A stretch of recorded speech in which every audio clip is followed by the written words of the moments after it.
যে মুসলিম উম্মার বা মুসলিম জাহানের একজন জাতির পিতা আছেন, তার নাম কি? মাশাআল্লাহ, ইব্রাহিম আলাইহিস সালাম। ইব্রাহিম আলাইহিস সালামের দুইজন সন্তান, একজন ইসমাইল আলাইহিস সালাম, আরেকজন ইসহাক আলাইহিস সালাম। আলোচনা একটু মন দিয়ে শুনতে হবে, কোনো অংশ যদি মিস করে ফেলেন তাহলে হয়তো বুঝতে পারবেন না পরের অংশটা। আবুল আম্বিয়া ওয়াল মুরসালিন, অর্থাৎ নবীগণের পিতা ইব্রাহিম আলাইহিস সালামের দুইজন সন্তান, একজন সন্তানের নাম ইসমাইল আলাইহিস সালাম, আরেকজনের নাম ইসহাক আলাইহিস সালাম। ইসমাইল আলাইহিস সালাম জন্ম নিয়েছেন হাজেরা আলাইহিস সালামের গর্ভে, আর হাজেরা আলাইহিস সালামকে রেখে আসা হয়েছে কোথায়? মক্কায়। তো এখান থেকে ইসমাইল আলাইহিস সালামের বংশ চলতে চলতে এক পর্যায়ে এই বংশে সর্বশেষ এবং চূড়ান্ত নবী মুহাম্মদ সাল্লাল্লাহু আলাইহি ওয়াসাল্লামের জন্ম হয়। ঠিক আছে, তাহলে আমরা হচ্ছি বনু ইসমাইল। ইসমাইল আলাইহিস সালামের বংশের পুরো সিলসিলায় একজন নবী পাওয়া যায়, তিনি হচ্ছেন আমাদের নবী মুহাম্মদ রাসূলুল্লাহ সাল্লাল্লাহু আলাইহি ওয়াসাল্লাম। আর আরেকজন সন্তান ইব্রাহিম আলাইহিস সালামের, তার নাম কি? ইসহাক আলাইহিস সালাম। ইসহাক আলাইহিস সালাম জন্মগ্রহণ করেছেন সারা আলাইহিস সালামের গর্ভে। ইসমাইল আলাইহিস সালামের দ্বিতীয় স্ত্রী, আসলে তিনিই প্রথম স্ত্রী ছিলেন, আরেকজন স্ত্রী তো হাজরা আলাইহিস সালাম, তিনি পরবর্তীতে এসেছেন। প্রথমে তিনিই ছিলেন, সারা আলাইহিস সালামই প্রথম স্ত্রী। তো তার গর্ভে জন্ম লাভ করেন ইসহাক আলাইহিস সালাম। তো আমরা বুঝতে পারলাম যে নবীগণের একাধিক স্ত্রী ছিল। পশ্চিমা সভ্যতা আমাদেরকে শিখিয়েছে যে একজন সৎ ব্যক্তির একটাই স্ত্রী থাকতে পারে। একজন চরিত্রবান এবং সৎ ব্যক্তির একজন স্ত্রী থাকতে পারে, যার একাধিক স্ত্রী আছে তার চরিত্র ভালো না। এটা পশ্চিমারা আমাদেরকে শিখিয়েছে। এবং পশ্চিমা গোলক ধাঁধায় যারা নিজেদের দর্শন হারিয়ে ফেলেছে তারাও এই মতাদর্শে বিশ্বাস করে। তবে তারা এটা বিশ্বাস করে যে একজন স্ত্রী থাকলেও একাধিক মেয়ের সাথে শারীরিক সম্পর্ক রাখা ভালো। আর ইসলাম বিশ্বাস করে যে যদি কারোর সাথে শারীরিক সম্পর্ক রাখতেই হয় তাকে স্ত্রীর মর্যাদা দিতে হবে। তো যাই হোক, ইব্রাহিম আলাইহিস সালামের দুইজন স্ত্রী ছিলেন। সারা আলাইহিস সালামের গর্ভে ইসহাক আলাইহিস সালাম জন্মলাভ করেন, এবং সেটা অনেক দেরিতে, অনেক বয়স হওয়ার পরে, বার্ধক্যে উপনীত হওয়ার পরে। তো ইসহাক আলাইহিস সালামের ছেলের নাম হচ্ছে ইয়াকুব আলাইহিস সালাম। তারা থাকতেন শামে। আর ইসমাইল আলাইহিস সালাম তারা থাকতেন মক্কায়। দুইটা জায়গা আপনি চিনতে পারছেন, আরেকটা হচ্ছে মক্কা। মক্কা ইসমাইল আলাইহিস সালাম, যার সিলসিলায় মুহাম্মদ সাল্লাল্লাহু আলাইহি ওয়াসাল্লাম, আমরা যার উম্মত। আর ওই যে শাম দেশ, সিরিয়া, জর্ডান, লেবানন, এই জায়গাটাকে বলা হয় শাম। ইসহাক আলাইহিস সালাম যিনি সারা আলাইহিস সালামের গর্ভে জন্ম নিয়েছেন। ঠিক আছে, ওকে। এবার ইসহাক আলাইহিস সালামের পরবর্তী জেনারেশন, তার নাম হচ্ছে ইয়াকুব আলাইহিস সালাম। আর ইয়াকুব আলাইহিস সালামের আরেকটা নাম হচ্ছে ইসরাইল। কি নাম? ইসরাইল।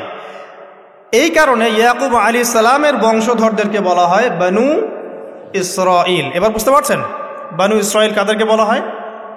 আচ্ছা, এখন এই ইয়াকুব আলাইহিস সালামের অনেক সন্তান ছিলেন। সূরা ইউসুফ পড়ে দেখেন, 11-12 জন পুত্র সন্তান ছিলেন, বা 13 জনের কথা এসেছে, আরও থাকতে পারে, আল্লাহু আলাম। এখানে এতটুকু এসেছে। ইউসুফ আলাইহিস সালাম তার একজন সন্তান, ঠিক আছে, যাকে তার ভাইরা কুয়ায় ফেলে দেয়। ঠিক আছে, কুয়ার থেকে ইউসুফ আলাইহিস সালাম চলে গেলেন মিশরের রাজার বাসায়। এটা তো পড়েছেন। আচ্ছা, আমি কিন্তু ডিটেলস বলতে পারবো না খুতবায়, শুধু লাইনগুলো টাচ করছি। কুয়া থেকে চলে গেলেন, ভাইদের ষড়যন্ত্রে কুয়ায় তিনি পড়লেন। তাকদিরের এভাবেই তাকদির লেখা ছিল। তারপরে সেখান থেকে মিশরের রাজার বাসায়, ঠিক আছে, সেখান থেকে সেই যে রাজার স্ত্রী তাকে আহ্বান করলো। তিনি বললেন যে মাআয আল্লাহ, আমি আল্লাহকে ভয় করি। এরপর সেখান থেকে জেলখানায় বিনা অপরাধে তিনি 12 বছর জেল খাটলেন। আর সেখান থেকে তিনি বের হয়ে আবার যখন আসলেন তখন মিশরের কি প্রায় খাদ্যমন্ত্রী বলা যায়। মিশরের বড় একটা পলিটিক্যাল পদ আল্লাহ পাক তাকে দিলেন। ঠিক আছে, তাহলে মিশরে কিভাবে বনু ইসরাইল আসলো? ইউসুফ আলাইহিস সালামের মাধ্যমে। ঠিক আছে, ইউসুফ আলাইহিস সালামের মাধ্যমে মিশরে বনু ইসরাইলের আগমন হলো। এর আগ পর্যন্ত বনু ইসরাইল থাকতো ওই যে প্যালেস্টাইনে। এখন ইউসুফ আলাইহিস সালামের শাসনামল যতদিন ছিল ততদিন পর্যন্ত বনু ইসরাইল মিশরে খুব ভালোভাবেই জীবনযাপন করত। কিন্তু যখন তার যুগটা চলে গেল তখন সেখানে ফেরাউনদের যুগ আসলো। কাদের যুগ? ফেরাউনদের যুগ। আর ফেরাউন শব্দের অর্থ হচ্ছে এটা একটা রাষ্ট্রীয় পদ, যেমন প্রেসিডেন্ট, প্রাইম মিনিস্টার এমন পদ আছে। ফেরো বা ফেরাউন এটা হচ্ছে একটা রাষ্ট্রীয় পদের নাম। তো ফেরাউনের আসল নাম হচ্ছে রেমেসিস। কি নাম? রেমেসিস। রেমেসিস 1, রেমেসিস 2 এরকম করে নাম থাকে আর কি। আর যে ফেরাউনের মমিটা আমরা পেয়েছি তারও একটা নাম আছে। তার নাম হচ্ছে, আমি এনসাইক্লোপিডিয়া ব্রিটানিকা থেকে এটা পেয়েছি, তার নাম হচ্ছে মনেপ্তাহ। যে ফেরাউনের মমিটা আমরা পেয়েছি এর নাম হচ্ছে মনেপ্তাহ। তার মূল নাম, তাকে রেমেসিস বলা হতো, আর তার টাইটেল হচ্ছে ফেরো বা ফেরাউন। ঠিক আছে, এখন এই ফেরাউনদের সময় ইউসুফ আলাইহিস সালামের রেখে যাওয়া সেই যে বনু ইসরাইল, এরা আর উন্নত জীবনযাপন করতে পারল না। তারা দাসত্বের শৃঙ্খলা আবদ্ধ হলো, তাদের উপর জুলুম নির্যাতন শুরু হতে লাগলো। এক পর্যায়ে ফেরাউন তাদেরকে ডিভাইড অ্যান্ড রুলের মতো করে সমাজে নিপীড়িত করতে লাগলো। আর ফেরাউনের অনেক পাপ ছিল, যে পাপটা আমরা আসলে অল্প কথায় ব্যাখ্যা করতে পারবো না। এক কথায় সে নিজেকে আল্লাহ দাবি করেছিল। তারপরে সে সমাজের মধ্যে শিরকের প্রচলন ঘটাতো। সে কন্যা সন্তানদেরকে জীবিত রাখত, পুত্র সন্তানদেরকে হত্যা করে ফেলত। সে সমাজের মানুষদেরকে বিভক্ত করত, দুর্বলের উপর সবলের অত্যাচার চালাতো। এবং তার একটা অহংকার ছিল, সেটা হচ্ছে সেনাবাহিনীর অহংকার। সে মনে করতো যে সে ওই সময়কার সুপার পাওয়ার, তাকে কেউ পরাজিত করতে পারবে না। ঠিক এখনকার বিশ্বের পরাশক্তিগুলোর মতোই তার দাম্ভিকতা ছিল আর কি। তো একটা কথা বলে নেই, এই ফেরাউন এবং মূসা আলাইহিস সালাম, এই ফেরাউন যখন বনু ইসরাইলকে নির্যাতন করতে লাগলো তখন আল্লাহ পাক একজন নবী পাঠালেন, তার নাম কি? মূসা আলাইহিস সালাম। আর মূসা আলাইহিস সালাম আর ফেরাউনকে নিয়ে কোরআনুল কারীমে প্রায় 44টা সূরার মধ্যে কথা আছে। আমি হিসাব করে দেখেছি এবং আমি টুকটাক ঘাটাঘাটি করে দেখেছি যে প্রায় 44টা সূরার মধ্যে 532টা আয়াত আছে মূসা এবং ফেরাউনকে নিয়ে। কথা বুঝতে পারছেন? 532টা। কোরআনের টোটাল আয়াত কত? একদম ভুল উত্তর, 6236। 6000 কত? 236। মতবিরোধ আছে, তবে 6236টা আয়াতের পক্ষে শক্ত দলিল আছে। তো এটাকে পার্সেন্টেজ দিয়ে করবেন, যারা ম্যাথামেটিক্স পারেন তারা তো খুব সহজেই পারবেন। তো পার্সেন্টেজ করলে দেখবেন যে 8.53% আয়াত মূসা এবং ফেরাউনকে নিয়ে। 100%-এর মধ্যে প্রায় 8.5 বা 9% আয়াত কাকে নিয়ে? মূসা এবং ফেরাউনকে নিয়ে। এমনি এমনি তো আল্লাহ পাক এই কাজটা করবেন না নিঃসন্দেহে। এর মধ্যে একটা শিক্ষা বা মেসেজ আছে, সেটা হলো আমাদের জন্যে, উম্মতে মুহাম্মাদির জন্যে যেই সব জাতির মধ্যে সবচেয়ে বেশি শিক্ষা আছে তার মধ্যে সবচেয়ে ইম্পর্টেন্ট হচ্ছে মূসা এবং ফেরাউনের সময়। মূসা এবং ফেরাউন এই ঘটনার মধ্যে যে শিক্ষাগুলো আছে এটা আমাদের জন্য সবচেয়ে বেশি ইম্পর্টেন্ট। এই জন্য এত বেশি আয়াত নাজিল করা হয়েছে। কোরআনে যে কোনো সূরা খুলবেন দেখবেন মূসা আর ফেরাউন, মূসা আর ফেরাউন। কী কারণ? এমনি এমনি নিঃসন্দেহে শেষ জামানে আমরা যারা বাস করব তাদের জন্য এই ঘটনার মধ্যে বিশাল কিছু শিক্ষা আছে। শিক্ষাগুলো আমরা ইনশাআল্লাহ আজকে জানব। তো এখন মূসা আলাইহিস সালাম এই ফেরাউনের যুগে জন্ম লাভ করলেন। তবে ফেরাউনকে জ্যোতিষীরা বলেছিল আগেই যে ওই সামদেশ থেকে একটা আগুন আসছে যে তোমার সিংহাসনকে পুড়িয়ে ফেলবে। এর ফলশ্রুতিতে ফেরাউন যেটা করলো, সমস্ত পুত্র সন্তান যারা হতো এদেরকে তারা জবাই করে হত্যা করত। তো যখন জনগণ বলল যে কাজটা খুব খারাপ, প্রতিবাদ শুরু হলো, তখন 1 বছর গ্যাপ দেওয়া শুরু করলো। 1 বছর মারবে, আরেক বছর রাখবে, আরেক বছর মারবে, আরেক বছর রাখবে। যেই বছর মারলো না সেই বছর জন্ম লাভ করলো মূসা আলাইহিস সালামের ভাই হারুন আলাইহিস সালাম। ঠিক আছে, উনিও কিন্তু নবী ছিলেন। আচ্ছা, আর যে বছর মারার কথা সেই বছর জন্ম লাভ করলেন মূসা আলাইহিস সালাম।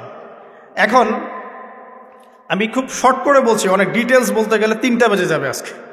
আসরও হইতে পারে। তো এখন যে বছর মারার কথা সেই বছর জন্মলাভ করলেন মূসা আলাইহিস সালাম। এখন মূসা আলাইহিস সালামের মা কিন্তু তখন খুব শঙ্কিত, ফেরাউন তার সন্তানকে হত্যা করবে। আল্লাহ রাব্বুল আলামিন কোরআনের মধ্যে বলেছেন সূরা কাসাসের মধ্যে, কোন সূরা?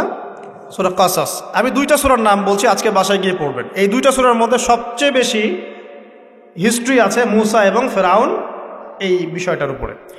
একটা সূরার নাম হচ্ছে সূরা তাহা, এখানে সুন্দর করে ধারাবাহিকভাবে গল্পটা দেওয়া আছে। আর একটা সূরা হচ্ছে সূরা কাসাস, এই দুটা পড়বেন অর্থসহ। তো মূসা আলাইহিস সালামের মায়ের হৃদয়টা খুব শঙ্কিত ছিল যে তার সন্তানকে হত্যা করে ফেলা হবে।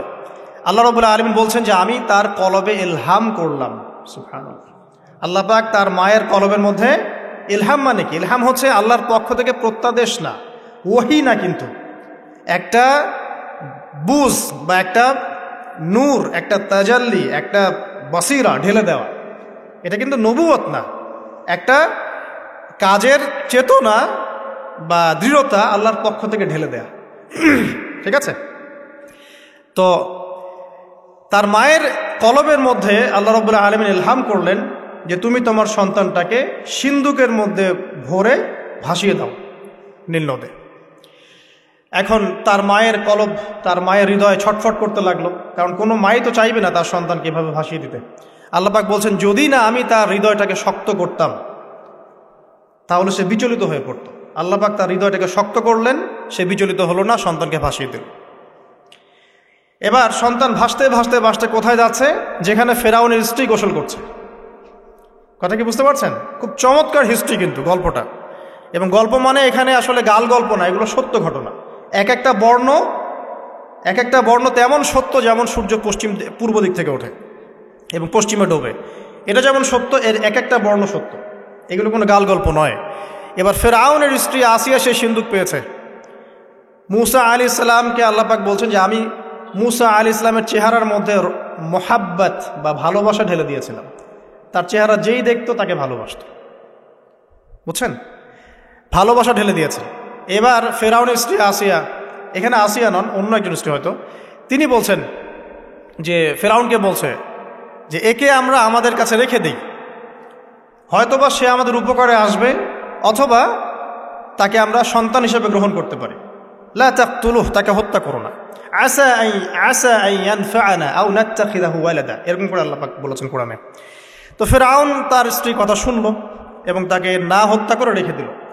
আর আল্লাহ রাব্বুল আলামিনের কি কৌশল! ওয়া মাকারু ওয়া মাকারাল্লাহ, যেই মূসাকে হত্যা করার জন্য বছরের পর বছর হাজার হাজার শিশুকে হত্যা করা হয়েছে, সংখ্যাটা লাখ লাখও হতে পারে, সেই মূসা আলাইহিস সালামকে আল্লাহ পাক ফেরাউনের ঘরেই লালন পালন করতে লাগলেন। চিন্তা করলেন? এবার মূসা আলাইহিস সালাম যখন যুবক হলেন, আমি সংক্ষিপ্ত করছি, যখন যুবক হলেন তখন একদিন দেখলেন যে রাস্তায় দুজন ব্যক্তি ঝগড়া করছে। সূরা কাসাসের মধ্যে আছে, ফাইটিং, স্ট্রিট ফাইট। তো একজন ব্যক্তি হচ্ছেন বনু ইসরাইলের, আরেকজন হচ্ছে ফেরাউনের সেনাবাহিনীর। এখন মূসা আলাইহিস সালাম কার পক্ষ নেবেন? তিনি বনু ইসরাইলের পক্ষ নিলেন। তিনি গিয়ে তাকে বাঁচানোর চেষ্টা করলেন এবং শুধু একটা ঘুষি দিয়েছেন, ফাওয়াকাযাহু, একটা ঘুষি, ফাকাদা আলাইহি, এবং এই একটা ঘুষিতেই সেই ব্যক্তি ডেড। এটা কোরআনে আছে, সূরা কাসাসে। তার মানে কোরআন দলিল দিচ্ছে যে মানুষের বডিতে এমন এমন পার্টস আছে, এমন এমন জায়গা আছে যেখানে একটা ঘুষি মারলেও মানুষ মারা যেতে পারে। কি বুঝলেন? যারা মার্শাল আর্ট শিখেছেন বা শিখছেন তারা এটা আরও ভালো বুঝবেন। মানুষের এই বডিতে এমন অনেকগুলো জায়গা আছে, 7টা বা 8টা বা 10টার মতো, যেখানে একটা ঘুষি দিলেও মানুষ মরতে পারে।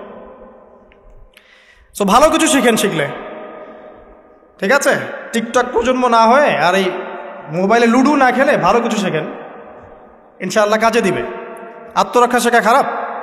আচ্ছা, তো তবে দাড়ি টুপি নিয়ে শিখতে যান না, সমস্যায় পড়তে পারেন। তো এখন একটা ঘুষিতে সে ব্যক্তি মারা গেল। তারপরের দিন আবার দেখা গেল যে ওই ব্যক্তি যাকে তিনি বাঁচিয়েছেন সেই ব্যক্তি আর আরেকজন সেনাবাহিনীর সদস্য আবার মারামারি করছে। এবার মূসা আলাইহিস সালাম বললেন যে তুমি তো একটা বোকা মানুষ, এবার সে আবার চড়াও হতে শুরু করলো মুসা আলাইহিস সালাম, কিন্তু এবার একজন ব্যক্তি এসে তাকে বললেন যে গতকাল তুমি কিন্তু একজনকে হত্যা করেছো এক ঘুষিতে, আজকে আবার তুমি এই কাজ করতে যাচ্ছ, তুমি তো এখানে স্বৈরাচারের মতো আচরণ করছো। মুসা আলাইহিস সালাম তখন আল্লাহর কাছে ক্ষমা চাইলেন, বললেন ইন্নাহু হাযা মিন আমালিশ শাইতান, এটা তো শয়তানের মতো কাজ, শয়তানের কাজ হয়ে গেল। রব্বিক ফিরলি, আল্লাহ আমাকে মাফ করে দিন। ফাগফার আল্লাহ, আল্লাহ পাক বলছেন আমি তাকে মাফ করে দিলাম। তিনি তো ইচ্ছাকৃতভাবে করেন নাই, করেছেন আনইনটেনশনালি, এটা হয়ে গেছে। কিন্তু এখন ফেরাউন মুসা আলাইহিস সালামকে ধাওয়া করতে শুরু করলো, কারণ ফেরাউনের দৃষ্টিতে মুসা আলাইহিস সালাম একটা মার্ডার করেছেন তার দৃষ্টিতে, কিন্তু মুসা আলাইহিস সালাম তো আর এটা করেন নাই, ইচ্ছা করে এটা হয়নি, অ্যাক্সিডেন্টলি হয়ে গেছে। এখন মুসা আলাইহিস সালামকে এক ব্যক্তি এসে বলল তুমি এখান থেকে তাড়াতাড়ি পালাও, এই মিশরে থাকলে ফেরাউন তোমাকে ধরে এখন শাস্তি দিবে। এখন মুসা আলাইহিস সালাম বাধ্য হয়ে মিশর থেকে চলে যাচ্ছেন কোথায়? মাদিয়ান। কোন জায়গা? মাদিয়ান। এটাও আরবের মধ্যে একটা জায়গা, যেই জায়গার নবী হচ্ছেন শুআইব আলাইহিস সালাম। কি নাম? আচ্ছা, এবার শুআইব আলাইহিস সালামের সেই কওমে মুসা আলাইহিস সালাম গেলেন, না খাবার আছে, না পানি, না কাপড়, কিছুই নাই, একদম রিক্ত হস্ত। সেখানে গিয়ে তিনি দেখলেন যে এমনই একটা জলাশয়, হয়তোবা আল্লাহ ভালো জানেন, সেই জলাশয়ের কাছে কিছু মানুষ পানি পান করাচ্ছে গবাদি পশুদেরকে। আমি কি বুঝাতে পারছি? আচ্ছা, তো দূরে দুজন মেয়ে দাঁড়িয়ে আছে, এই দুজন মেয়ে অনেকক্ষণ থেকে দাঁড়িয়ে আছে, তারা পানি পান করাতে পারছে না। মুসা আলাইহিস সালাম অনেকক্ষণ থেকে অবজার্ভ করছেন যে মেয়ে দুটো পানি পান করাতে পারছে না গবাদি পশুদেরকে। তিনি প্রথমে একটু অস্বস্তি বোধ করলেন, তারপরে আবার গেলেন তাদের কাছে, গিয়ে বললেন কি সমস্যা। তখন সেই মেয়েরা বলল যতক্ষণ পর্যন্ত আমার কওমের লোকেরা এখান থেকে সরে যায় না ততক্ষণ আমরা পানি পান করাতে পারি না, কারণ আমরা দুর্বল, মেয়ে মানুষকে টাইম দিচ্ছে না আর কি। আর এদিকে আমাদের বাবা অত্যন্ত বৃদ্ধ মানুষ, বাসায় পড়ে আছেন একা। তখন মুসা আলাইহিস সালাম যুবক ছিলেন এবং তিনি কিন্তু শক্তিশালী ছিলেন, কওয়িউন আমিন, বিশ্বস্ত এবং শক্তিশালী। ওই যে এক ঘুষিতে মানুষ মারা মানুষ, কি মনে করছেন? তো তিনি এবার ওই গবাদি পশুদেরকে নিয়ে এসে পানি পান করালেন। পানি পান করিয়ে তিনি একটা গাছের ছায়ায় গিয়ে বসলেন। এই প্রত্যেকটা কথা কিন্তু কোরআনে আছে, প্রতিটা কথাই। সূরা কসস পড়েন, সূরা তাহা পড়েন। গাছের ছায়ায় বসে তিনি একটা দোয়া করছেন, এবার হাত উঁচু করে দোয়া করছেন, রব্বি, হে আমার প্রতিপালক, ইন্নী লিমা আনজালতা ইলাইয়া মিন খায়রিন ফাকির, হে আল্লাহ, আপনি আমার প্রতি যে রহমত বা যে করুণা বর্ষণ করবেন এর জন্য আমি ফকির হয়ে বসে আছি। দোয়ার ভাষাটা শুনছেন? আল্লাহ, আপনি আমার প্রতি যে করুণা বর্ষণ করবেন আমি এর জন্য ফকির হয়ে বসে আছি। তো প্রত্যেকটা নেক কাজ করার পরে এরকম দোয়া করা সুন্নত, দোয়া কবুল হয়ে যাবে ইনশাআল্লাহ। দোয়া সাথে সাথে কবুল হয়ে গেল। এখন ওই দুইজন মেয়ের মধ্যে একজন মেয়ে হেঁটে হেঁটে আসছে। ওই মেয়ে কিভাবে হেঁটে এসেছে সেটাও কোরআন বলেছে, কিভাবে হেঁটে এসেছে সেটাও কোরআনে বলেছে সূরা কসসের মধ্যে। সূরা কসসে আল্লাহ পাক বলছেন ওই দুইজন মেয়ের মধ্যে একজন হেঁটে হেঁটে আসলো লাজুক পায়ে। কেমন পায়ে? লাজুক পায়ে। যেই চলাফেরা আপনি এখনকার মেয়েদের মধ্যে দেখতে পারবেন না। এখনকার মেয়েদের হাঁটার মধ্যে লজ্জা আছে, লজ্জাশীলতার সাথে লাজুক ভঙ্গিতে সেই মেয়ে হেঁটে হেঁটে আসলো। আল্লাহ পাক সেই কথাটাও কোরআনে বলেছেন। এখনকার যে পশ্চিমা সংস্কৃতির অনুকরণ করে যে মেয়েরা, এদের মধ্যে আপনি এই ভাবটা পাবেন। তাদের হাঁটা দেখলে আপনি মনে হবে লজ্জা আছে ভিতরে কোনো। এই বিষয়টা নিয়ে খুব ভাবছিলাম। দেখেন সূরা আরাফের মধ্যে আল্লাহ পাক বলেছেন যে শয়তান তোমাদের পিতা এবং মাতাকে জান্নাত থেকে বের করে দিয়েছে, তোমরা শয়তান সম্পর্কে সতর্ক থেকো। যখন জান্নাত থেকে বের হয়ে যাবেন তার আগে যখন তারা ওই যে গাছের কাছে গিয়েছেন, সর্বপ্রথম যে ঘটনা ঘটেছে সেটা হলো গায়ের কাপড় খুলে গেছে। আমি কথা বুঝতে পারছেন না? ওই ফলের কাছে যাওয়ার পর সর্বপ্রথম যে ঘটনা ঘটেছে জান্নাতে, নিজেদের গায়ের কাপড় খুলে গিয়েছে। এরপরে গাছের ছাল এবং গাছের যে বড় বড় পাতা জান্নাতের, এগুলো দিয়ে তারা লজ্জাস্থান ঢাকা শুরু করেছিলেন। এটাও কোরআনে আছে। এখন আল্লাহ পাক যখন নামিয়ে দিচ্ছেন দুনিয়াতে, আদম সন্তানদেরকে আল্লাহ পাক বলছেন যে তোমরা শয়তান সম্পর্কে সতর্ক থেকো, শয়তান কিন্তু তোমাদের পিতা মাতার কাপড় খুলে নিয়েছিল।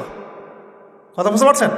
এখন খেয়াল করে দেখেন যে কাপড় খুলে নেওয়া দরকার হচ্ছে না, মানুষ অটোমেটিক কাপড় খুলে দিচ্ছে।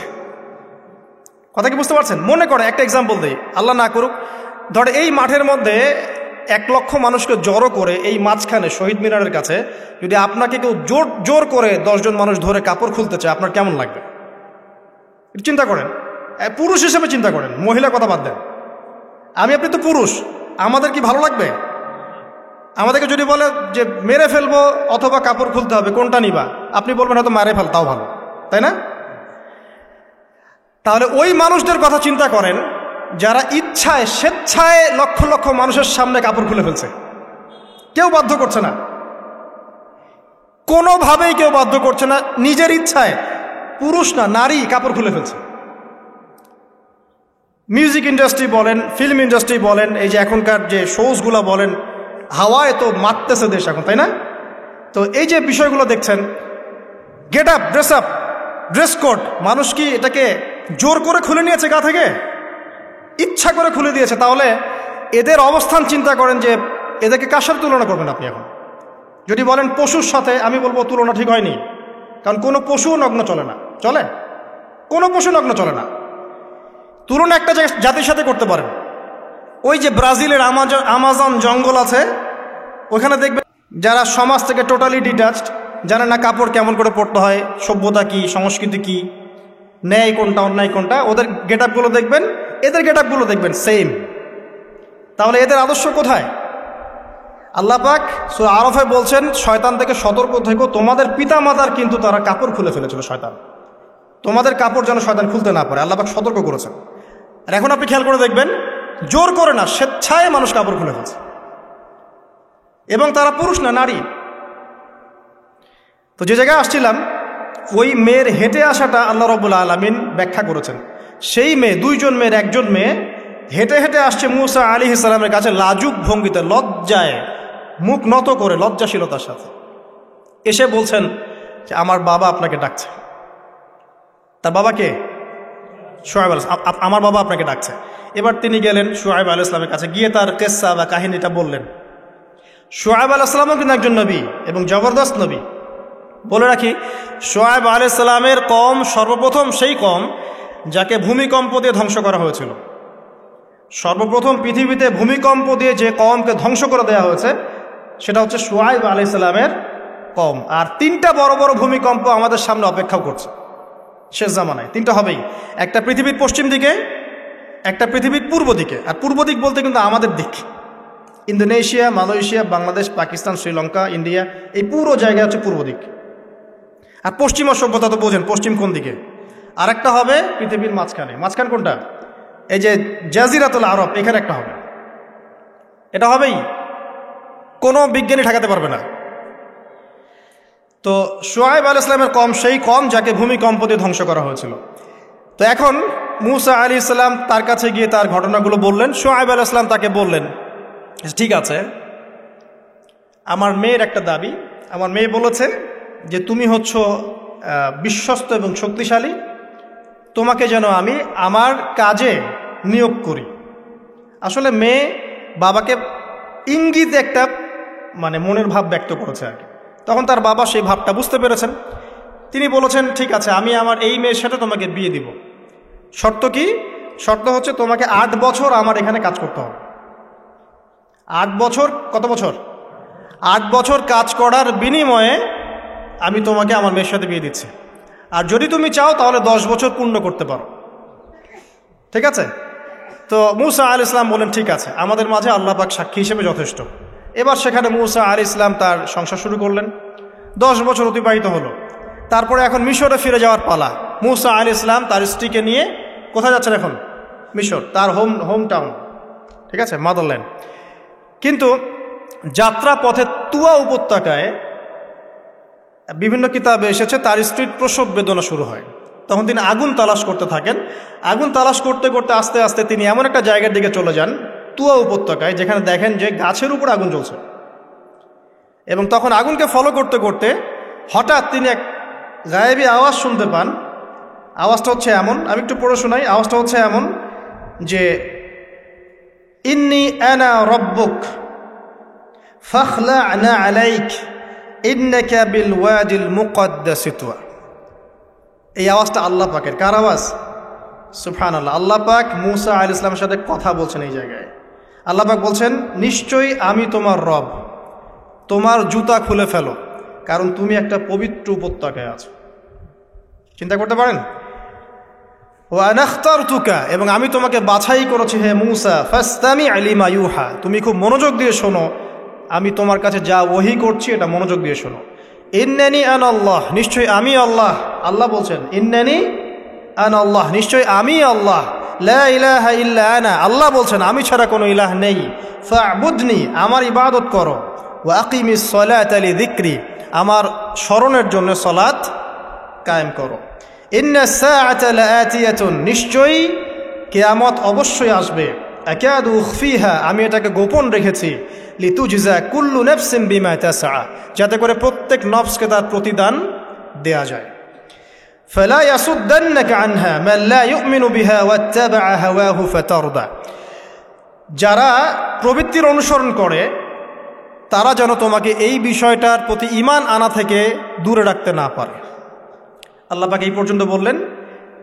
এরপর আল্লাহ বলছেন ওয়ামা তিলকা বিয়ামিনিকা ইয়া মূসা, মূসা তোমার ডান হাতে এটা কি? মূসা আলাইহিস সালাম বলছেন যে ক্বালা হিয়া আসায়া, এটা আমার লাঠি। তার সাথে কি ছিল? একটা লাঠি। আতাওয়াক্কাউ আলাইহা ওয়া আহুশু বিহা আলা গনামি ওয়া লিয়া ফিহা মাআরিব উখরা, এই লাঠি দিয়ে আমি গাছের ডাল ছাটি, গবাদি পশুদেরকে চড়াই, এছাড়া আমি আমার বিভিন্ন কাজে লাঠি ব্যবহার করি। আল্লাহ পাক বলছেন ক্বালা আলকিহা ইয়া মূসা, মূসা এটা নিক্ষেপ করো দেখি, হাত থেকে ছুঁড়ে মারো। মূসা আলাইহিস সালাম ছুঁড়ে মারলেন। ফাআলকাহা, তিনি ছুঁড়ে মারলেন। ফাইযা হিয়া হাইয়াতুন তাসআ, সাথে সাথে লাঠিটা ছোটাছুটি শুরু করলো সাপের মতো। অন্য সূরায় আছে এই দৃশ্য দেখার সাথে সাথে মূসা আলাইহিস সালাম উল্টা দিকে দৌড় দিয়েছিলেন। স্বাভাবিক, ভয় পাওয়া স্বাভাবিক। তো তখন আল্লাহ পাক বলেছিলেন যে তুমি ভয় পেও না, আমার কাছে নবীগণ ভয় পায় না। ঠিক আছে, অন্য সূরায় এগুলো আছে, আমি শর্ট করে বলছি। এরপরে আল্লাহ পাক বললেন ক্বালা খুযহা ওয়া লা তাখাফ, তুমি এটাকে ধরো, এটাকে ভয় পেও না। সানুঈদুহা সিরাতাহাল উলা, তুমি ধরা মাত্রই সেটা আবার লাঠিতে রূপান্তরিত হবে। আরেকটা কাজ করো, ওয়াদমুম ইয়াদাকা ইলা জানাহিক, তোমার হাতটাকে বগলের নিচে নিয়ে যাও। তাখরুজ বাইদা মিন গায়রি সু, এটাকে বের করো, তারপর দেখবে এটা স্বচ্ছ আলো প্রদান করবে। সুবহানাল্লাহ, বগলের মধ্যে হাত নিয়ে আসো, হাতটাকে বের করো, দেখবে হাত থেকে স্বচ্ছ আলো বের হবে। এই দুইটা মুজিজা আল্লাহ পাক তাকে দিলেন। আয়াতান উখরা, এটা আরেকটা নিদর্শন। তো এখানে কি হলো? মূসা আলাইহিস সালাম নবুয়ত পেলেন। Shortcut key? মূসা আলাইহিস সালাম কি পেলেন? নবুয়ত পেলেন। নবুয়ত পাওয়ার সাথে সাথে আল্লাহ পাক তাকে দুটো মুজিজা দিলেন। একটা হচ্ছে লাঠি, আরেকটা কি? হাত বগল থেকে বের করলেই কি হবে? আলো বের হয়ে যাবে। এবার তার ডিউটি কি? আল্লাহ পাক ডিউটি দিচ্ছেন তাকে যে ইযহাব ইলা ফিরআউন ইন্নাহু তাগা, এবার তোমার কাজ হচ্ছে তুমি ফেরাউনের কাছে যাবে, কারণ ফেরাউন সীমা লঙ্ঘন করেছে। তখন মূসা আলাইহিস সালাম বললেন রব্বি ইশরাহ লি সদরি, আল্লাহ আমার বক্ষটাকে প্রশস্ত করে দিন। মানে আমার তো সেখানে যাওয়ার সাহস হচ্ছে না, আমি তো সেখানে ওদের দৃষ্টিতে একজন খুনের আসামি, ওদের দৃষ্টিতে ওরা তো আমাকে পেলে হত্যা করে ফেলবে।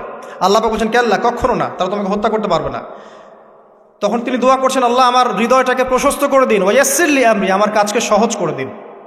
ওয়াহলুল উকদাতাম মিন লিসানি, আমার লিসান, আমার জিহ্বায় জড়তা আছে আল্লাহ, এটাকে দূর করে দিন।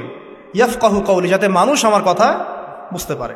এই দোয়া করলেন, কবুল হয়ে গেল। এবং আরও দোয়া করলেন যে ওয়াজআলি ওয়াজিরাম মিন আহলি, আমার পরিবারের মধ্য থেকে একজন ওজির দেন। ওজির মানে সহায়ক, যেটা হচ্ছেন হারুন আলাইহিস সালাম, যাতে করে আমরা কি করতে পারি? বেশি বেশি আপনার জিকির করতে পারি এবং আমাদের কাজ সহজ হয়। আল্লাহ রাব্বুল আলামিন তার ভাই হারুন আলাইহিস সালামকেও নবুয়ত দান করলেন, দুজন মিলে। এখন আল্লাহ পাক বলছেন ইযহাবা ইলা ফিরআউন, তোমরা দুজন ফিরআউনের কাছে যাও। ইন্নাহু তাগা, সে সীমা লঙ্ঘন করেছে। তবে ফাকুলা লাহু কাওলাল লাইয়িনা, তার সাথে নরম সুরে কথা বলো। লাআল্লাহু ইয়াতাযাক্কারু আও ইয়াখশা, হয়তোবা সে উপদেশ গ্রহণ করবে অথবা আল্লাহকে ভয় করতে পারে। তো ডিউটি দেয়া হলো যে তোমাদের কাজ এখন এটা, এবং তোমাদের ভয় পাওয়ার কোনো কারণ নাই, সে তোমাদের কোনো ক্ষতি করতে পারবে না। তার কাছে যাও, মুজিজা দেখাও, আল্লাহর দিকে দাওয়াত দাও, লা ইলাহা ইল্লাল্লাহ। যদি সে দাওয়াত কবুল করে আলহামদুলিল্লাহ, যদি না করে তাহলে আমি আল্লাহ তার জন্যে যথেষ্ট। এবার শর্ট করে নিয়ে আসি, মূসা আলাইহিস সালাম সেখানে গেলেন, যাওয়ার পরে ফিরআউনকে দাওয়াত দিলেন। তো ফিরআউন বলছে ক্বালা ওয়ামার রাব্বুকুমা ইয়া মূসা, কোন রবের কথা বলছো? তো মূসা আলাইহিস সালাম ব্যাখ্যা করলেন আমি সেই রবের কথা বলছি যে রব আসমান সৃষ্টি করেছেন, জমিন সৃষ্টি করেছেন, যেভাবে তাওহীদের দাওয়াত দিতে হয় সব দিলেন। এরপরেও ফেরাউন সেটা গ্রহণ করলো না। তখন মূসা আলাইহিস সালাম বললেন যদি আমি তোমাকে কোনো বড় নিদর্শন দেখাই তারপরেও কি বিশ্বাস করবে না? তখন ফেরাউন বলল যে দেখাও দেখি। তখন তিনি লাঠি ছুঁড়ে মারলেন, সাপ হয়ে গেল। এই দৃশ্য থেকে ফেরাউনের পরিবারের সবাই ভয় পেয়েছিল। কিন্তু পলিটিক্যাল স্বার্থে ফেরাউন বলেছিল যে সে একজন বড় জাদুকর, জনগণকে তো বোঝাতে হবে কিছু, নিজে ভয় পেলেও জনগণকে তো কিছু বোঝাতে হবে। সে জনগণকে বলছে আসলে সে একজন বড় জাদুকর, সে চাচ্ছে তোমাদের ন্যাশনের মধ্যে ফাটল সৃষ্টি করতে। তো এখন কি করা যাবে? পরামর্শ করা হলো, তার কাছের কিছু মানুষ থাকে না, তার মন্ত্রী পরিষদ যারা শয়তানিতে পিএইচডি করেছিল আর কি, তার ওকে পরামর্শ দিল যে একটা কাজ করা যাক, একটা বড় ময়দানে যাওয়া যাক, সেখানে আমরা বড় বড় জাদুকরদেরকে ডাকবো, এখানে একটা জাদুর ব্যাটল হবে, মোনাজারা হবে জাদুর। সব বড় বড় জাদুকরকে ডাকা হলো মিশরের। এবং বলে রাখি যে জাদুবিদ্যা কিন্তু সত্য, সুলাইমান আলাইহিস সালামের সময় থেকে এটা চলে আসছে। হারুত এবং মারুত ফেরেশতাকে কিন্তু এর মধ্য দিয়ে পরীক্ষা করা হয়েছে মানব জাতিকে। যাই হোক, তো জাদু থেকে বাঁচার জন্য কোরআন এবং সুন্নাহর যে দোয়া কালামগুলো আছে এগুলো নিয়মিত পড়বেন ইনশাআল্লাহ। আল্লাহ পাক আমাদেরকে হেফাজত করুন, আমিন। তো আমি শর্ট করছি। তো এবার জাদুকররা একদিকে, মূসা আলাইহিস সালাম একদিকে। তো মূসা আলাইহিস সালামকে তারা বলছে তুমি আগে ছুঁড়ে মারবে না আমরা ছুঁড়ে মারবো? মূসা আলাইহিস সালাম বলছে বাল আলকু, তোমরা ছুঁড়ে মারো। তখন তারা যখন তাদের লাঠিগুলো ছুঁড়ে মারলো, এগুলো সাপ হয়ে গেল। এটা একটা চোখের ভেলকিবাজি ছিল। আল্লাহ পাক এই জাদুটাকে বলেছেন কোরআনে সিহরুন আযীম, বড় একটা জাদু করেছিল তারা, মানে তারা জাদুবিদ্যায় খুব পারদর্শী ছিল। এখন যেমন সায়েন্সের যুগ, তখন কিন্তু জাদুবিদ্যার যুগ ছিল, ঠিক আছে? তো মূসা আলাইহিস সালাম তারপর কিছুটা ভয় পেয়ে গেলেন। আল্লাহ পাক বলেন তুমি ভয় পেও না, বরং তোমার লাঠি ছুঁড়ে মারো, ইন্নাকা আনতাল আ'লা, তুমি বিজয়ী হবে ইনশাআল্লাহ তাআলা। এরপর মূসা আলাইহিস সালাম লাঠি ছুঁড়ে মারার সাথে সাথেই তার লাঠিটা যে সাপে রূপান্তরিত হলো, এই সাপটা বাকি সব সাপকে খেয়ে ফেললো। এই দৃশ্য দেখার সাথে সাথেই ওই জাদুকর যারা ছিল, সবচেয়ে বড় বড় জাদুকর একটা সমাজে, সবচেয়ে বড় বড় জাদুকর সাথে সাথে মুসলিম হয়ে গেল। বললো যে ক্বালা আমান্না বিরব্বি হারুন ওয়া মূসা, আমরা মূসা এবং হারুনের রবের প্রতি ঈমান নিয়ে আসলাম। তখন ফিরআউন বলল যে ও আচ্ছা, তাহলে ইন্নাহু কাবীরুকুম আল্লামাকুমুস সিহর, তাহলে মূসাই হচ্ছে তোমাদের লিডার, যে তোমাদেরকে জাদু শিখিয়েছে। তাহলে পলিটিক্যাল লোকজনের কথাগুলো এরকমই হয়, সত্য কখনো স্বীকার করতে যাবে। তো যে তাহলে মূসাই মনে হয় তোমাদের চেয়ে বড় জাদুকর, তাহলে তোমাদের শাস্তি দিব এবার আমরা। কি শাস্তি? ওই যে শুলদণ্ড দিয়ে ডান দিকের হাত বাম দিকের পা কেটে ফেললো। চিন্তা করতে পারেন, একদিকের হাত একদিকের পা কেটে শুলদণ্ড দিয়ে ঝুলিয়ে রাখলো। তখন এই জাদুকররা এমন একটা কথা বলেছে যেটা পড়লে আমরা চোখ দিয়ে পানি পড়ে যায়। এই জাদুকররা বলেছিল যে তোমার যা ইচ্ছা তুমি তা করো, ফাকদি মা আনতা ক, তোমার যা মনে চায় তাই করো। কথাটা শুনছেন? ফাকদি মা আনতা ক, তোমার যা মনে চায় তাই করো। কিন্তু আমরা ইন্না আমান্না বিরব্বি হারুন ওয়া মূসা, আমরা মূসা এবং হারুনের রবের প্রতি ঈমান এনেছি। আশা করা যায় যে আমরা এই ঈমান আনার ফলে সারা জীবন জাদুবিদ্যা চর্চা করে যে পাপ করেছি, আল্লাহ পাক সব পাপ মাফ করে দিবেন ইনশাআল্লাহ। দেখেন, একটা সেজদা না করেও তারা জান্নাতে চলে গেল। দেখলেন, তারা কিন্তু নামাজ পড়তে পারে নাই, সুযোগ হয়নি, রোজা রাখতে পারে নাই, জাকাত দিতে পারে নাই, শুধু খালেস ঈমান যে না আল্লাহকে চিনেছি, আল্লাহ ছাড়া কোনো ইলাহ নাই, আল্লাহ ছাড়া কাউকে পরোয়া করি না, আল্লাহই সব কিছু। তারপরে তাদেরকে ফাঁসি দেওয়া হলো, হাত পা কেটে ফেলা হলো, জান্নাত। এই ঘটনাটা পড়বে তহার মধ্যে আছে। যাই হোক, এখন এভাবে যখন মূসা আলাইহিস সালামকে পরাজিত করতে পারলো না, মূসা আলাইহিস সালাম তাদেরকে সময় দিলেন, তওবা করে ফিরে আসো, আল্লাহ পাক মাফ করে দিবেন। কিন্তু ফেরাউন এবং তার দলবল এগুলো সহ্য করলো না, বরং ফেরাউন টিটকারি করছিল, এই হামান তুমি আছো? হামান বলছে হ্যাঁ আছি, আমার জন্য একটা বড় প্রাসাদ নির্মাণ করো, ইট পোড়াও, আমার জন্য উঁচু প্রাসাদ তৈরি করো, যাতে আমি উকি মেরে দেখতে পারি মূসার রব কোথায় আছে। কথা বুঝতে পারছেন? আমার কাছে মনে হয় হয়তোবা, আল্লাহু আ'লাম, হয়তোবা এই আয়াতটা মিশরের পিরামিডের দিকে ইঙ্গিত করছে, হয়তোবা, আমি জানি না সঠিক, আমি মানে 100% নিশ্চিতভাবে বলতে পারবো না, কিন্তু আমার কাছে মনে হয় হয়তোবা এটা সেই সময়কারই ঘটনা যে হামান ইট পোড়াতে থাকো, ইট এবং পাথর পোড়াও, উঁচু উঁচু উঁচু একদম সর্বোচ্চ কিছু তৈরি করো, প্রাসাদ তৈরি করো, যাতে করে আমি তার উপরে উঠে মূসার ইলাহকে দেখতে পারি। এটা কার কথা ছিল? ফেরাউনের। এটা করাও হয়েছে। এরপরে 9টা আযাব আল্লাহ পাক দিয়েছেন। কয়টা?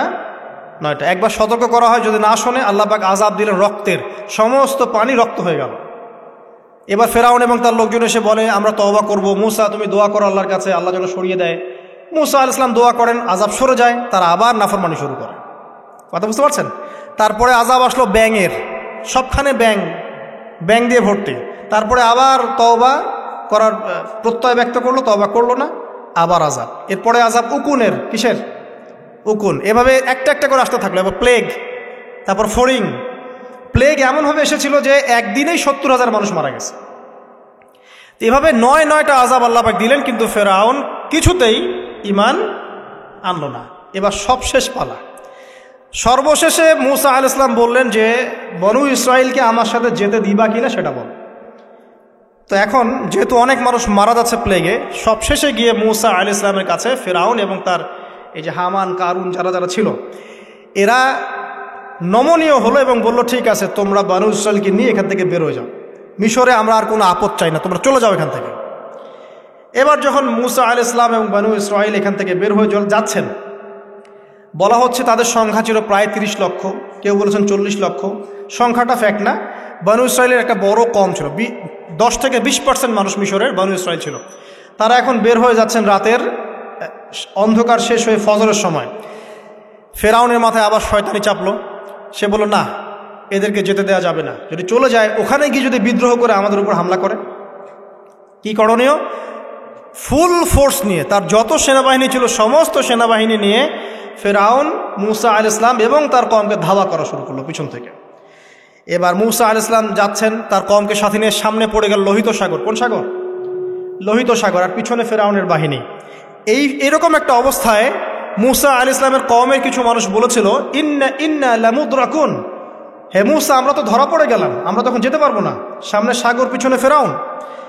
এই সময় মুসা আলাইহিস সালাম একটা কথা বলেছিলেন, এই কথাটা যে বলতে পারবে বিপদের সময়, আল্লাহ পাক তার সাথে থাকবেন ইনশাআল্লাহ। মুসা আলাইহিস সালাম বলেছিলেন কাল্লা, ওইরকম একটা অবস্থা তিনি বলছেন কাল্লা, কখনো নয়, ইন্না রব্বি মাইয়া সাইয়াহদিন, আমার রব আমার সাথে আছেন, তিনি আমাকে পথ দেখাবেন। কথা বুঝতে পারছেন? ব্যাস, আল্লাহ পাকের সাহায্য নেমে আসলো। তিনি বললেন, লাঠি ছুঁড়ে মারো। লাঠি ছুঁড়ে মারার সাথে সাথেই একটা দুইটা না, 12টা রাস্তা হয়ে গেল, পানি ভেদ করে, সাগর ভেদ করে। আর এই 12টা রাস্তা দিয়ে, এটা কোনো গাল গল্প নয়, 12টা রাস্তা দিয়ে বনু ইসরাইলের 12টা দল চলে গেল, পার হয়ে গেল। আর ফেরাউন এটা অবাক হয়ে দেখছে। এক পর্যায়ে সেও সিদ্ধান্ত নিল যে আমিও আমার ফোর্স নিয়ে ধাওয়া করব। এই যে সে নামলো লোহিত সাগরের, সাথে সাথে পানি আবার আগের জায়গায়। এক মুহূর্তের মধ্যে, মানে এক দিনে পুরো ফেরাউন এবং ফেরাউনের যত সেনাবাহিনী আছে একদিনের মধ্যেই শেষ, পৃথিবী থেকে চিরবিদায়। আল্লাহ পাক এত চমৎকার করে কথাটা বলেছেন, কাম তারাকু মিন জান্নাতি ওয়া উয়ুন, তারা কতই না বড় বড় জান্নাত, মানে বাগান এবং প্রস্রবণ পার হয়ে চলে গেল। ওয়া কুনুজি ওয়া মাকামিন কারীম, কত সুন্দর সুন্দর জায়গা তারা ছেড়ে দিয়ে চলে গেল। এবং তারা ধাওয়া করতে লাগলো ফেরাউন মুসার বাহিনীকে। যখন তারা ডুবে গেল, ফামা বাকাত আলাইহিমুস সামাউ ওয়াল আরদ, তাদের জন্য আসমান এবং জমিনের কোনো সৃষ্টি এক ফোঁটা চোখের পানিও ফেলে নাই। এটা আপনি সূরা দুখানের মধ্যে পাবেন, আরও বিস্তারিত আছে। তো এই যে ঘটনাটা ঘটেছে, এই ঘটনাটা ঘটেছে মুহররম মাসের 10 তারিখে। কয় তারিখে? এই হচ্ছে সেই ঘটনা যার স্মরণে আমরা মুহররম মাসের 10 তারিখে সওম রাখি। কথা কি বুঝতে পারছেন? এটাই সেই ঘটনা, যেই ঘটনার ফলশ্রুতিতে এটাকে স্মরণীয় করে রাখতে আল্লাহ পাক কিয়ামত পর্যন্ত এই আশুরার সওমটাকে রেখে দিয়েছে। এটা ইহুদিরাও রেখেছে, ইসলাম আসার পূর্বে, মানে নবী সাল্লাল্লাহু আলাইহি ওয়াসাল্লামের শরীয়ত আসার পূর্বেও আগের জাতিরাও এটাকে রেখেছিল। নবী সাল্লাল্লাহু আলাইহি ওয়াসাল্লাম এই সওমটাকে রেখেছেন, মুহররম মাসের এই 10 তারিখের সওমটা। এবং তিনি বলেছেন যে আমি আশা করি এই সওম রাখার ফলে 1 বছরের গুনাহ আল্লাহ পাক মাফ করে দিবেন। এবং একজন সাহাবী এসে জিজ্ঞাসা করছিলেন যে কোন মাসের রোজা রমাজান মাসের পরে সর্বোত্তম। নবী সাল্লাল্লাহু আলাইহি ওয়াসাল্লাম বলছেন রমাজান মাসের পর সর্বোত্তম সওম হচ্ছে মুহররম মাসের সওম। 3-4টা বিষয় নবী সাল্লাল্লাহু আলাইহি ওয়াসাল্লাম কখনো ছাড়তেন না। ফজরের আগে 2 রাকাত সুন্নাত, মাসের 3 দিন রোজা রাখা, আইয়ামে বীজের, তারপরে আপনার আরাফার সওম এবং এই যে মুহররম মাসের সওম। এই সওমগুলো নবী সাল্লাল্লাহু আলাইহি ওয়াসাল্লাম কখনো ছাড়তেন না। আরও এসেছে একটা বর্ণনা, আমি এটা পেয়েছি ফয়জুল কালামের মধ্যে, যে আশুরার সওম রাখার পাশাপাশি ওই দিন যদি আপনি পরিবার বর্গের উপর খরচ করেন, ইনশাআল্লাহ আপনাকে সারা বছর আল্লাহর পক্ষ থেকে রিজিকের প্রশস্ততা দেওয়া হবে ইনশাআল্লাহ। তো পরিবার বর্গের প্রতি আপনি খরচ করতে পারেন। এখন এই যে ঘটনা দেখেন, এই ঘটনার মূল পিছনে গল্প কি? জালেমের ধ্বংস, মাজলুমের মুক্তি, তাই তো? জালেমের ধ্বংস, মাজলুমের মুক্তি, এটাকে স্মরণীয় করে রাখার জন্যে আল্লাহ রাব্বুল আলামিন এই আশুরার সওমটাকে রেখেছেন। নবী সাল্লাল্লাহু আলাইহি ওয়াসাল্লাম বলেছেন যে একদিন রাখে, 10 তারিখে সওম রাখে, আমি যদি বেঁচে থাকি ইনশাআল্লাহ আগামী বছর 9 তারিখ বা তার পরে, একদিন আগে বা একদিন পরে আমি সওম রাখবো। কোনো বর্ণনা এসেছে একদিন আগে 9 তারিখে সওম রাখবো। তো আমরা দুটো রাখার চেষ্টা করবো। কয়টা?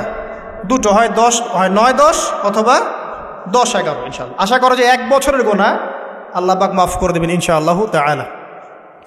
আর বেশি বেশি মুহররম মাসে সওম রাখতে পারেন, ইস্তেগফার করতে পারেন, তাসবিহ তাহলিল করতে পারেন, এবং এই মাসে যে ঘটনাটা ঘটেছে আপনার মুসা আলাইহিস সালাম এবং ফিরআউনের, এই ঘটনাটাকে চর্চা করবেন, এটাকে প্রচার করবেন, প্রসার করবেন, এর মধ্য থেকে শিক্ষাগুলোকে নিজের জীবনে বাস্তবায়ন করার চেষ্টা করবেন ইনশাআল্লাহ তাআলা। আল্লাহ পাক সবাইকে তৌফিক দান করুন, আমিন। শেষ করার আগে আমি এই কনক্লুসিভ জায়গাটাতে যাচ্ছি। দেখেন, এরপরেও কিন্তু বনু ইসরাইল শুধরে যায় নাই। তারা চোখের সামনে দেখলো যে ফেরাউন ডুবে মরল, তারা পার হয়ে গেল। ঠিক পার হয়ে যাওয়ার পরেই অল্প কয়েকদিনের ব্যবধানেই তারা বাছুর পূজা শুরু করেছিল। কি পূজা? সামেরি নামক একজন ব্যক্তি সোনা দিয়ে একটা মানে গরুর মূর্তি করেছিল, এই মূর্তি পূজা তারা শুরু করেছে এই মুক্তির মাত্র কয়েকদিন পরে। এটা সেই বনু ইসরাইল। তারপরে যখন মুসা আলাইহিস সালাম তাদেরকে রেখে গিয়েছেন তুর পাহাড়ে আল্লাহর সাথে একান্ত সাক্ষাতের জন্য, কথাবার্তা বলার জন্য, তাওরাত আনার জন্য, এই 40 দিনের ব্যবধানেই তারা আবার শিরক করা শুরু করেছে। মুসা আলাইহিস সালাম সেই তাওরাত এনে দেখেছেন যে তারা পথভ্রষ্ট হয়ে গেছে, এবং তিনি রাগে তাওরাত ছুঁড়ে মেরেছিলেন, এটাও কোরআনে আছে। এবং তার ভাই হারুন তার চুল এবং দাড়ি তিনি চেপে ধরেছিলেন, তোমাকে রেখে গেলাম, তুমি কি করলা? তখন হারুন আলাইহিস সালাম বলেছিলেন যে আমি আমার নিজের নফসের ভয় করছিলাম যে তারা আমাকে হত্যা করে ফেলতে পারে, অথবা বনু ইসরাইলের মধ্যে বিভক্তি সৃষ্টি হতে পারে, এই জন্য আমি কিছু বলতে পারি, আমি মাজলুম ছিলাম। এই অল্প কয়েকদিনের মধ্যেই তারা শিরক করলো, তারা বাছুর পূজা করলো। আল্লাহ পাক তাদেরকে বললেন, তোমরা আমালিকা সম্প্রদায়ের বিরুদ্ধে যুদ্ধ করো। আমালিকা সম্প্রদায় প্রচণ্ড শক্তিশালী। তখন এই বনু ইসরাইল বলেছিল যে হে মুসা, ইযহাব আনতা ফাযহাব আনতা ওয়া রাব্বুকা ফাকাতিলা, হে মুসা তুমি যাও আর তোমার রব যাও গিয়ে যুদ্ধ করো। ওয়া ইন্না হাহুনা কাঈদুন, আমরা এখানে বসে থাকি। কে বলেছে এটা? এই বনু ইসরাইল, যাদেরকে আল্লাহ পাক এত বড় বিপদ থেকে মুক্তি দিয়েছেন। তারপরে তাদেরকে মান্না এবং সালোয়া খাওয়ার পাঠানো হচ্ছে, এই খাওয়ার পর্যন্ত তাদের ভালো লাগছে না। তারা বলছে হে মুসা, আল্লাহকে বলো আল্লাহর জন্য আমাদেরকে এই যে পেঁয়াজ, এই যে রসুন, ডাল, মসুর এগুলো উৎপন্ন করার তৌফিক দেন। চিন্তা করতে পারেন এরপরে তারা আবার বললো একদল মানুষ বনু ইসরাইলের, আল্লাহকে সামনে এনে হাজির করে দাও, না হলে বিশ্বাস করবো না। তারপর এরকম 70 জন মানুষকে বাছাই করে মুসা আলাইহিস সালাম নিয়ে গেলেন তুর পাহাড়ে। আল্লাহ পাক ওদেরকে মৃত্যু দিয়েছেন, আবার জীবিত করেছেন। মানে এরপরে তারা এত বেশি সীমালঙ্ঘন করা শুরু করলো যে তারপর তারা আবার অধঃপতনের অতল তলে চলে গেল। কথা বুঝতে পারছেন? 40 বছর পর্যন্ত তিহ নামক জায়গায় খালি ঘুরতেই ছিল। সকালবেলা যাত্রা শুরু করে, সন্ধ্যায় থেকে আবার সে জায়গায় ফিরে আসছে। এভাবে 40 বছর। কতদিন? 40 বছর। তারপর মুসা আলাইহিস সালাম ইন্তেকাল করলেন, এবং মুসা আলাইহিস সালামের কবর আমাদের নবী সাল্লাল্লাহু আলাইহি ওয়াসাল্লাম দেখিয়ে দিয়েছেন যে ওই যে লাল ডিবি দেখা যায়, ওই লাল ডিবির উপরে মুসা আলাইহিস সালামের কবর আছে। মুসা আলাইহিস সালামের পরে ওই যে অমীমাংসিত যুদ্ধ আমালিকা সম্প্রদায়ের সাথে, এটার বাস্তবায়ন করেছেন পরবর্তীতে ইউশা বিন নুন নামে একজন নবী। কি নাম? ইউশা বিন নুন। তার নেতৃত্বে তালুত নামক সেনাপতি এই যুদ্ধের নেতৃত্ব দেন, এবং ওদের দলের মধ্যে ছিল বড় যোদ্ধা, তার নাম জালুত। এটা সূরা বাকারার মধ্যে পাবেন। আর এই তালুতের আন্ডারে ছিল দাউদ আলাইহিস সালাম, যিনি তীর নিক্ষেপ করেছিলেন আর জালুতের চোখে গিয়ে লেগেছিল।